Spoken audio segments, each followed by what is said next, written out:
Il était une fois, il y a très longtemps, un roi qui n'avait qu'un seul fils. Il avait beaucoup d'affection pour ce fils. Malheureusement, il était inquiet pour lui, parce qu'il voyait qu'il était mélancolique, que gentiment il perdait goût à la vie, il était de plus en plus pâle. Il pouvait rester des heures au balcon, à regarder au loin, le regard dans le vide. Alors son père un jour lui demande, peut-être qu'il est amoureux, s'il est amoureux d'une princesse ou de la plus pauvre des paysannes, mais qu'il était d'accord qu'il l'épouse. Mais le fils lui dit non, qu'il n'est pas amoureux. Alors le père, pour essayer de distraire son fils, de lui redonner goût à la vie, il organise des fêtes, il engage des danseurs, des comédiens, des chanteurs, des cracheurs de feu, même des dresseurs d'ours, mais rien n'y fait. Son fils reste mélancolique et ne reprend aucun goût à la vie.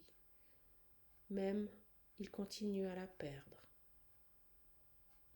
Alors son père, très inquiet, envoie des ambassadeurs partout dans le pays pour faire venir les plus grands savants. Alors arrivent au château des astrologues, des médecins, des philosophes, et ils vont voir le fils, puis se réunissent tous ensemble pour réfléchir, penser, pour essayer de trouver une solution, pour essayer de redonner goût à la vie à ce fils. Et quelque temps plus tard, ils reviennent vers le roi et ils disent qu'ils ont trouvé la solution. Ils ont consulté les astres, ils ont réfléchi, ils ont pensé. Et la solution, c'est que son fils échange sa chemise contre la chemise d'un homme heureux. Alors là, le roi, il les remercie et enfin il est soulagé, il y a une solution, mais maintenant il faut trouver l'homme heureux. Alors il envoie des ambassadeurs partout dans le pays et même en dehors du pays, dans les pays alentours, pour essayer de trouver un homme parfaitement heureux. Un jour, on lui amène un prêtre. Le roi demande à ce prêtre s'il est heureux. Le prêtre lui dit oui, qu'il est parfaitement heureux. Et le roi lui propose de devenir son évêque personnel et de vivre au château. Et l'évêque accepte. Alors là, le roi lui dit qu'il veut un homme parfaitement heureux de sa condition actuelle et non pas qu'il souhaite une condition supérieure, et il le renvoie du château. Quelque temps plus tard, il apprend que le roi d'un pays voisin est parfaitement heureux. Il a une femme qu'il aime, il a beaucoup d'enfants, il a vaincu tous ses ennemis, il vit dans un pays en paix. Alors il envoie des ambassadeurs pour lui demander sa chemise. Les ambassadeurs, lorsqu'ils arrivent auprès de ce roi voisin, lui demandent s'il est bien sûr parfaitement heureux et le roi leur dit que oui, effectivement, il est heureux, il a beaucoup de biens, il a tout ce qu'il a toujours désiré. Ah, par contre, il a quand même un regret de savoir qu'un jour il va devoir mourir et de tout abandonner tout ça. Ça le rend triste et même que ça l'empêche de dormir. Alors là, les ambassadeurs repartent sans rien prendre, sans rien lui demander, retournent vers le roi pour lui expliquer la situation. Un jour, pour se distraire, le roi décide d'aller à la chasse.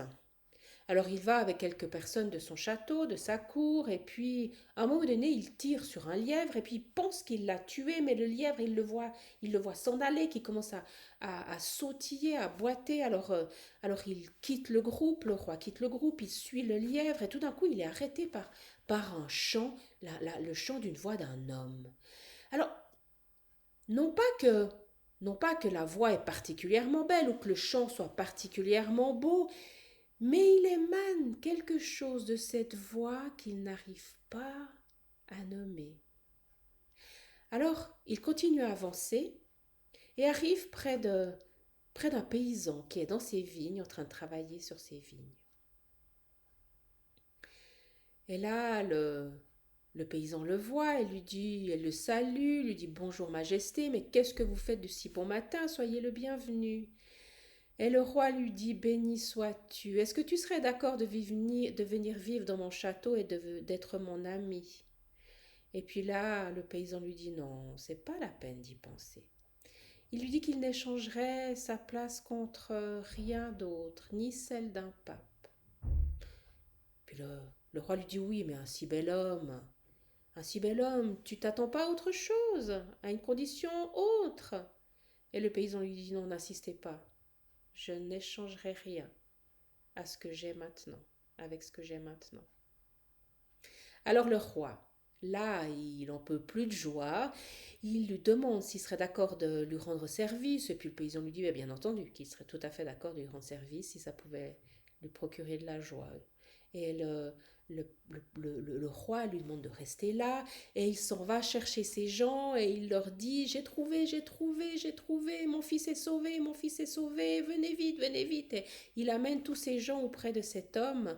Et là, il demande encore une fois à l'homme est-ce qu'il est d'accord de lui rendre service. Et puis le paysan lui dit mais bien sûr, demandez-moi ce que vous voulez.